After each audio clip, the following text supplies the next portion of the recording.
nga kining trabaho na to magdala og laing magtiayo nato kang Kristo dili siya sa iyon.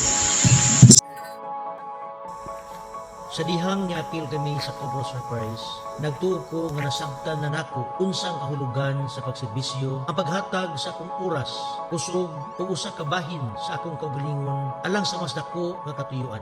Apan karon nasabtan nako ang pagserbisyo mas labaw pa kaysa paghatag lang. Saddle up your horses.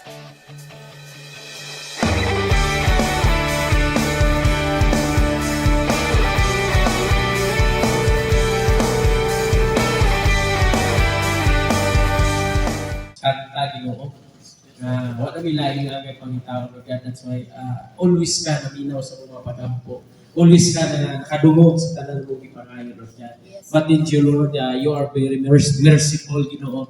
Kaya mo ihatag ang para makaayo sa mo Lord God.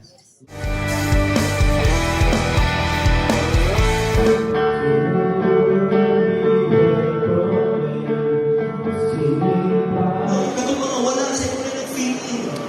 May ihatag ni Lord na para mo saluhan ito kung wala. Completely our lives together through the power of the Holy Spirit, the Lord and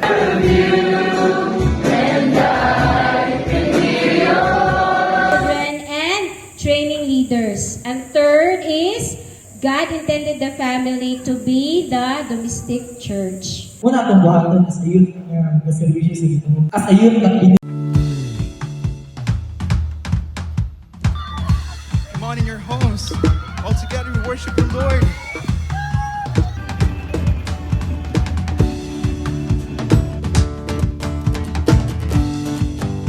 Sa matag kalihukan, matag tigom, makita nako ang iyang kahayag sa mga naong gikan sa mga kabatan-unan ngadto sa mga magtiayon o mga elder nga nagpaambit sa ilang kaalam.